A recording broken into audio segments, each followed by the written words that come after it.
Assalamualaikum warahmatullahi wabarakatuh. Perkenalkan, nama saya Muirsal, NIM 1931041126, kelas PJKRD. Baik, di sini saya akan menjelaskan dan membahas tentang analisis data dan pengujian hipotesis pada mata kuliah metodologi penelitian. Berikut penjelasannya dan pembahasannya. Pengertian analisis data.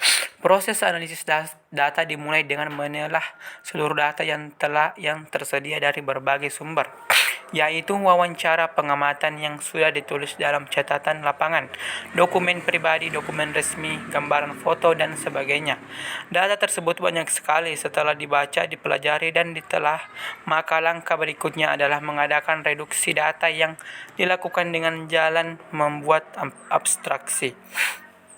Setelah pengumpulan data dari lapangan selesai dilakukan, maka tahap berikutnya adalah tahap analisis. Tahap ini merupakan tahap yang sangat penting dan menentukan. Pada tahap inilah data diolah sedemikian rupa sehingga berhasil disimpulkan kebenaran-kebenarannya yang dapat dipakai untuk menjawab persoalan-persoalan yang diajukan dalam penelitian. Pada tahap inilah imajinasi dan kreativitas peneliti betul-betul diuji. Tahap-tahap pengolahan data. 1. Tahap pengeditan. Langkah pertama yang perlu ditentukan dalam menganalisis data adalah pengeditan data mentah. Pengeditan berfungsi mendeteksi kesalahan-kesalahan dan penghilangan, memperbaikinya ketika dimungkinkan, dan menjamin kualitas standar data minimum yang telah diarsip. 2. Tahap pemberian kode atau coding. Aturan pemberian coding. Terdapat 4 hal penting yang menjadi petunjuk dalam membuat kategori, antara lain layak terhadap masalah penelitian dan tujuannya. 1. Klasifikasi harus sempurna, artinya kategori-kategori yang dipakai harus bisa menampung semua data. Jadi tidak ada sisa data yang tidak diklasifikasikan.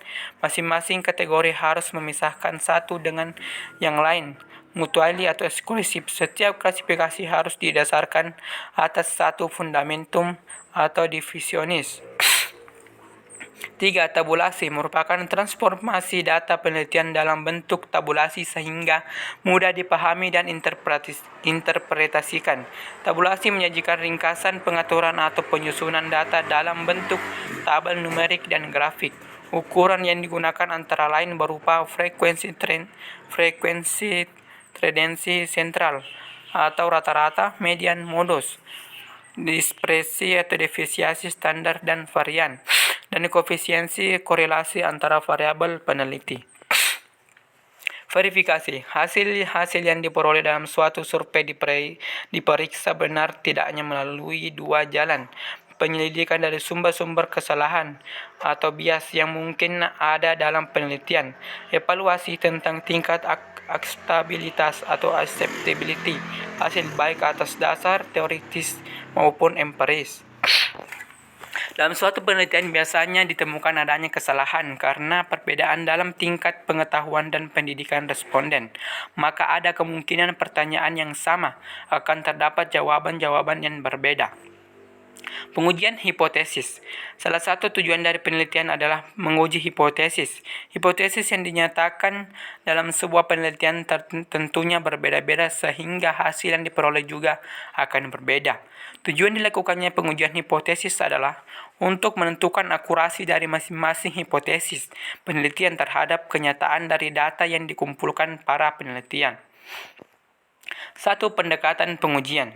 Ada 2 pendekatan terhadap pengujian hipotesis, yaitu menetapkan pendekatan uji klasik, yaitu pendekatan uji klasik banyak ditemukan dalam literatur statistik dan digunakan secara luas dalam aplikasi penelitian.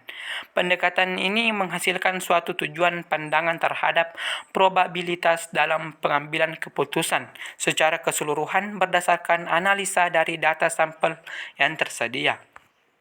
Pendekatan bias statistik. Pendekatan bias statistik merupakan perluasan dari pendekatan asumsi klasik. Dalam hal ini, penelitian menggunakan sampling data untuk pengambilan keputusan, tetapi harus dikumpulkan seluruh informasi lain yang tersedia.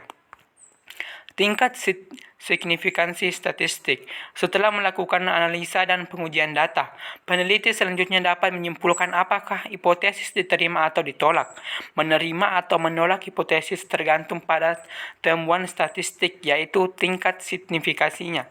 Tingkat signifikansi atau the level of significance adalah tingkat probabilitas atau dilambangkan dengan A yang ditentukan oleh peneliti untuk membuat keputusan menolak atau mendukung hipotesis.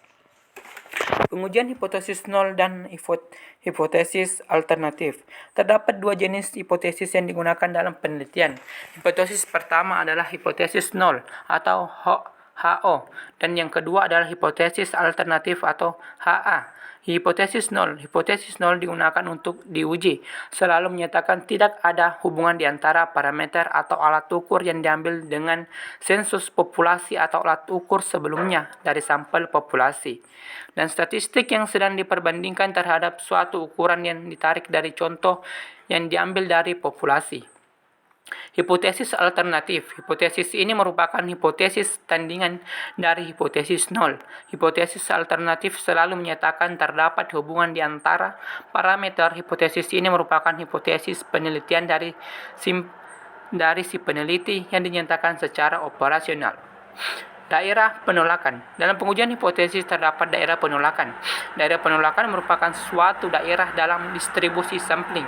Distribusi sampling meliputi semua harga yang dimiliki uji statistik. HO. Daerah penolakan terjadi bagian himpunan harga-harga dan didefinisikan sedemikian rupa, sehingga kemungkinan di bawah HO. Itulah tadi penjelasan dan pembahasan PowerPoint yang telah saya kerjakan. Lebih dan kurangnya mohon dimaafkan. Sekian dan terima kasih. Wassalamualaikum warahmatullahi wabarakatuh.